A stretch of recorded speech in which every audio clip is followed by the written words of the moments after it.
Alright, what's going on with the 600 Sprint again?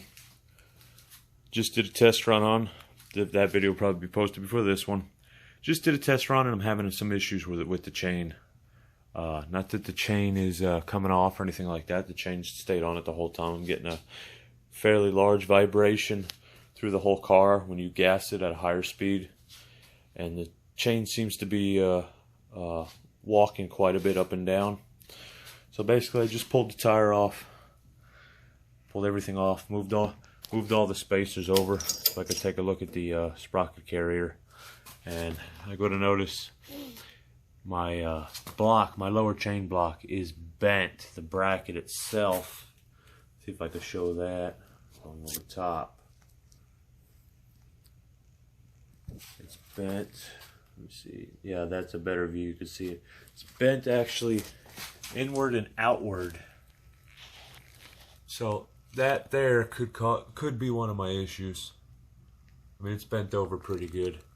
See where the chain's been riding through this. So that's worn out. That's one of the issues with the wobbling.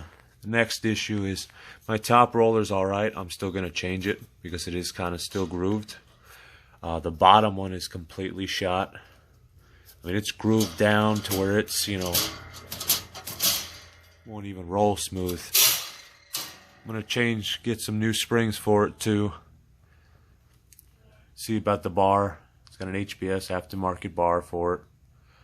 So more of this is just going to be pulling off all the tensioner stuff. Probably pull the chain off, put the chain in some oil, and go through everything on the drive and make sure everything's fine. We'll get some new parts ordered for the chain tensioner system so we don't have any chain issues or anything like that. So basically this setup here is it's a 520 motorcycle chain, gold motorcycle chain O-ringed all the way through.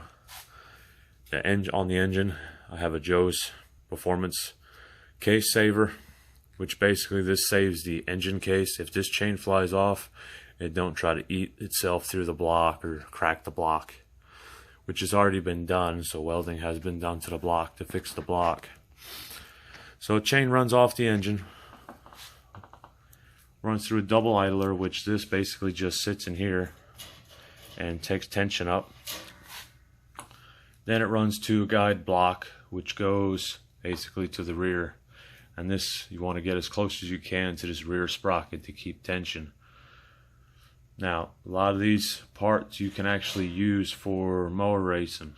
A lot of these idlers, like this system here, they use this same system, the dual idler for the belts. You can also use this on the chain setup. As far as this, the block, yes, you can use that too to keep your chain aligned. But just pull everything apart. See, that whole bracket there is all bent over, so we'll pull all that apart. My problem is going to be trying to find this bracket.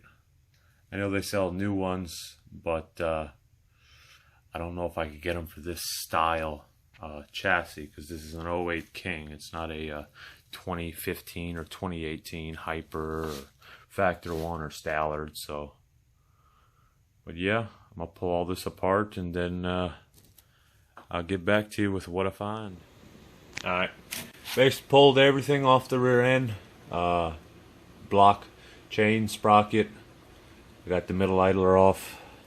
I just didn't pull the chain off the front because I got to pull the case saver off to pull the chain.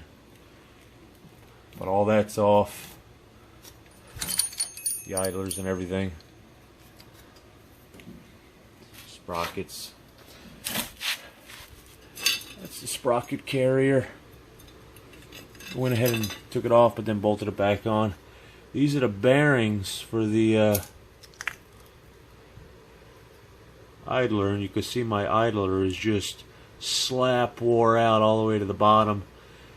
That's probably where I was getting a little bit of my chain hop, and you can see where it's been riding the top here a little bit. That was the bottom idler. This is the top idler. It looks like they replaced this one recently. This one ain't that bad. I'm still going to replace it. I'm going to keep it as a spare in case I blow one out at the track. There's the back spacer for the lower block. So you see the lower block is quite worn out too. So I'll be replacing the lower block. And this is the adjuster plate for the lower block. You see it's all twisted up. So I'm going to have to heat this up and bend it back out straight. Here's all my spacers for the rear end of the car.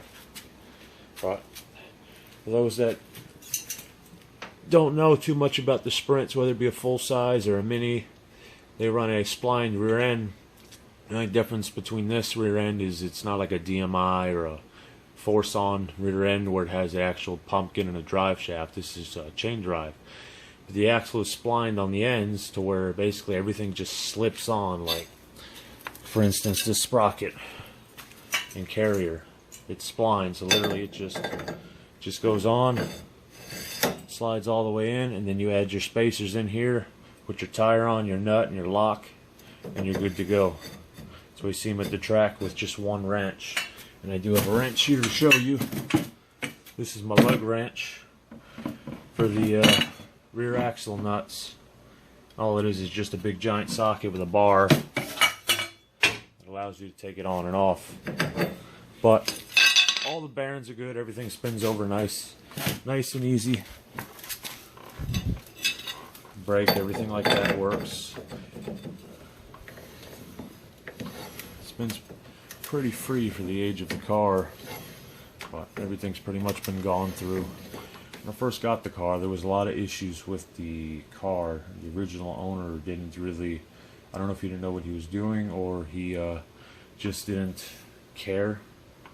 Same thing like this sprocket carrier. He had the Allen head screws backwards, so if you're at the track and you had to do a sprocket change, you had to undo the Allens and pull them out this way all the way along with the nuts to change the sprocket.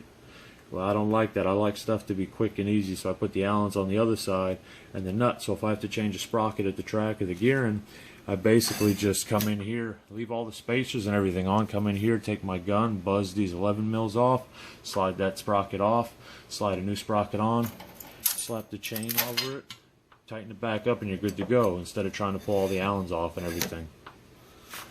But that's pretty much it. Test went decent. Waiting on electrical components for the engine. I'm only running on basically 3-cylinder, an intermittent number 2 cylinder and a complete dead number 1 and 2 strong cylinders. So I got an ECM on order for that and a recalibration and also a power commander probably for it to get that going. Also gonna get some new springs for this too. Keep these as backups. Put new springs on it so that way all the drivetrain is, you know, new. I don't want to put used stuff on it. Next thing you know, it bites me in the butt at the track. Our tracks that they run these at are not exactly local. We have one local track, which is Henry County. That's the closest one to us, a little under an hour. But all the other tracks are about 3 hours away, so it's not something I just want to load up, go, break something, drive all the way up there and break something and not be able to fix it. When I go up there, I want to be able to fix, you know, whatever I break. But that's pretty much it as far as an update on the LR600 Sprint. Hopefully we get all the electronics and the engine sorted out and get it down to the track finally and see what you can do. Alright guys, thanks for watching. Have a good one.